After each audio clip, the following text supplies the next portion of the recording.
வணக்கம். நான் சாந்தி வெற்றிவேல். ஆத்மாவின் பயணம் உண்மைதாங்க.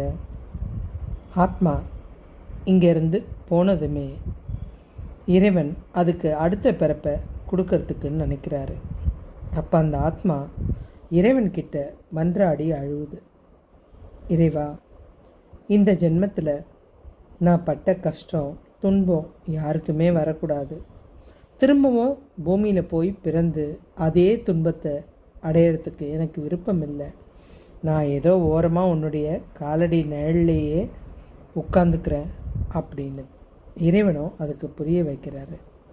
இங்கே பார், பயப்படாத, தைரியமாக பூமிக்கு போ. நிச்சயமாக உனக்கு ஒரு நல்ல வாழ்க்கை இருக்குது.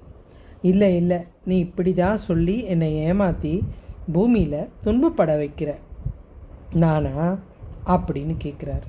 ஆமாம், நீ தான் என்னை துன்பப்பட வைக்கிற. சரி, நான் உனக்கு ஒரு ஒப்பந்தம் செய்கிறேன். நான் உன்னுடைய விஷயம் எதுலேயும் தலையிட மாட்டேன். உன்னுடைய முடிவை நீ ஏன் எடுத்துக்கோ. நான் எதை பற்றியும் உங்ககிட்ட விவாதம் செய்ய போகிறதில்ல. உனக்கு எந்த அறிவுரையும் சொல்ல போகிறதில்ல. உன்னை எதை செஞ்சாலும் தடுக்கவும் போகிறதில்ல. நான் சொல்கிறது நிச்சயமான உண்மை. எனக்கு ஒரே ஒரு வேலை மாத்திரம் கொடு. இந்த உயிரை பாதுகாப்பாக உன்னுடைய இதயத்திலிருந்து துடிக்க வைக்கிறேன். இதை நான் இழக்காமல் காயப்படாமல் பார்த்துக்கிறேன். அப்படியே காயப்பட்டாலும் அதை நானே சரி செய்கிறேன். ஆனால் உன்னுடைய முடிவு நான் எடுக்க மாட்டேன் அப்படின்னு அதுக்கு தீர்த்து சொல்கிறாரு. இல்லை இறைவா, எனக்கு போகவே பயமாக இருக்குது அப்படின்னு முதல் 2 மாதம் இறைவன் கூட விவாதம் செய்யுது.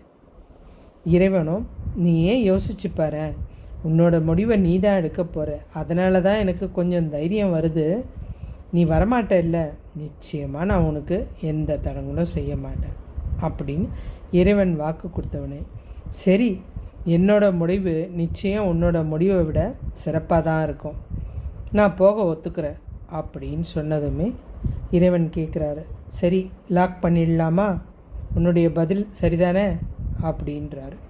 சரின்னு சொன்னதுமே அந்த நீர்க்குடத்தில் கர்ப்பப்பையில் அந்த கருவை லாக் பண்ணிட்டார். இப்போ இந்த ஆத்மா பிறக்கிறதுக்கு தானே எல்லாவுடைய உரிமையும் எடுத்துக்கிறதுக்கு சம்மதத்தோட இறைவனோட பதிலை சொல்லிட்டு ஒப்பந்தத்தை ஏற்றுக்கிட்டு பிறக்குது. இங்கேருந்து தான் நம்ம யோசித்து பார்க்கணும். குழந்தை பிறந்ததுமே அம்மாக்கிட்டேயே உட்காந்துருக்கலாம்.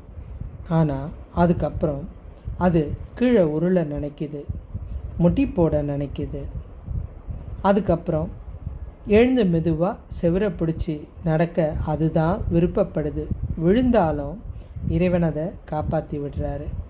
திரும்பவும் எழுந்து நின்று நான் விழுவேன் அப்படின்னு நினைக்குது. அதுக்கப்புறம் அந்த இடம் போதலை அப்படின்னு வெளியில் ஓட பார்க்குது. வெளியில் போனாலும் அந்த இடமும் அதுக்கு பத்தலை. அதுக்கப்புறம் வீதிக்கு போகுது.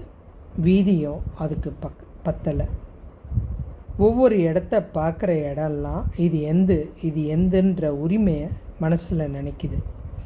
அதுக்கப்புறம் அது படிக்கணும்னு நினைக்கும் பொழுது, நான் இந்த பள்ளியில் தான் படிப்பேன், நான் இந்த சப்ஜெக்டு தான் எடுப்பேன், நான் இதை மாத்திரம்தான் செய்வேன் அப்படின்னு அதோட முடிவை அது எடுக்குது. படித்து முடித்ததுமே எனக்கு இந்த வேலை தான் பிடிச்சிருக்கு, இதை தான் செய்ய போகிறேன், இது செஞ்சாதான் எனக்கு நான் நினச்ச கனவு நிறைவேறும் அப்படின்ற முடிவையும் அந்த குழந்தை எடுக்குது. அப்போவும் இதயத்தில் துடிச்சிட்ருக்க கடவுள், யோசிச்சு பாருப்பா அப்படின்னு சொன்னாலும், எனக்கு தெரியும், எனக்கு எது பிடிக்கும்ன்றது எனக்கு தெரியும், நான் பார்த்துக்கிறேன் அப்படின்னுது. அதுக்கப்புறம் அது நினச்ச வேலையை அடையுது. அதுக்கப்புறம் திருமணம். நான் இந்த பொண்ணை தான் விரும்புகிறேன், இதை தான் நான் திருமணம் செஞ்சுப்பேன், இது என்னுடைய வாழ்க்கைக்கு வந்தால் நான் சந்தோஷமாக இருப்பேன் அப்படின்னு நினைக்குது. அதுக்கப்புறம் குழந்தை. ஒரு உதாரணத்துக்கு ஆகஸ்ட் 15ஆம் தேதி இந்த குழந்தை பிறக்கும் மருத்துவர் சொல்லிடுவார். ஆனால் இவன் என்ன சொல்லுவான், இல்லை இல்லை, 12ஆம் தேதியே அந்த குழந்தை பிறந்துடணும், அப்போ தான் நல்லா இருக்கும் அப்படின்னு அவனே முடிவெடுக்க ஆரம்பிச்சிட்டான். இறைவனுடைய செயல் அத்தனையுமே அவன் செய்ய ஆரம்பிச்சிட்டான். அதுக்கப்புறம் அவனுடைய வாழ்க்கையில் செய்கிற ஒவ்வொரு விஷயத்துக்கும் அவன்தான் காரணம். சிலர்கிட்ட கோவப்படும் போது மெதுவாக இதயத்திலிருந்து கடவுள் சொல்லுவார், வேண்டாம், இவன் மோசமானவன், இவன்கிட்ட மோதாத, பிரச்சனை வரும், நான் பார்த்துக்கிறேன் அப்படின்னு. அதனால் வரப்போகிற பிரச்சனையும் அவன்தான் அனுபவிக்கிறான்.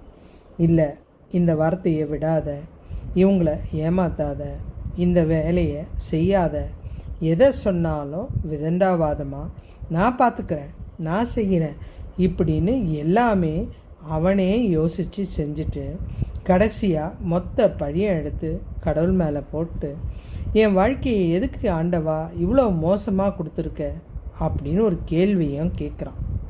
இதில் எந்த இடத்துல கடவுள் வந்தார்? இது அத்தனையும் உன்னுடைய விருப்பமான செயல். இதில் கடவுள் எங்கேயும் சம்மந்தப்படலை. இதயத்திலிருந்து உன்னுடைய உயிரை துடிக்க வைக்கிறாரு, உனக்கு அறிவுரை சொல்கிறாரு. ஒன்று நல்லா புரிஞ்சுக்குங்க, இது அத்தனையும் நீங்கள் எடுத்த முடிவு. இது அத்தனைக்கும் நீங்கள் மட்டும்தான் பொறுப்பு. இயக்கிறது உயிர் சக்தி அப்படின்ற இறைவன் தான். அதை நம்ம மறந்துடுறோம். ஒப்பந்தம் தந்து ஒளியாய் நின்றாய், ஒரு துளி நீருக்குள் உயிரை சுமந்தாய், முடிவுகள் எல்லாம் எனக்கே கொடுத்தாய், முடிவில்லா பயணத்தை தொடங்க வைத்தாய், துன்பம் வந்தாலும் துணிவை தந்தாய், நான் விழும்பொழுதெல்லாம் உயிராய் தாங்குகிறாய், ஆத்மாவின் ரகசியம் நீயே அறிவாய், என் உயிரை காத்தவனே நாராயணனே, உன்னை தவிர யாரால் முடியும்? உண்மைதாங்க, இறைவனை தவிர நம் உயிரை காப்பாற்ற இந்த உலகத்தில் யாருமே இல்லைங்க. புரிஞ்சுக்கிட்டு ஒவ்வொரு விஷயத்தையும் யோசித்து சிந்தித்து செயல்படுங்க. என்னுடைய சேனல் பிடிச்சிருந்தா சப்ஸ்கிரைப் பண்ணுங்கள், அதை ஷேர் பண்ணுங்கள். உங்களுக்கு ஏதாவது சந்தேகம் இருந்தால் கமெண்ட் பண்ணுங்கள். மீண்டும் ஒரு நல்ல தலைப்பில் இணைவோம். நன்றி.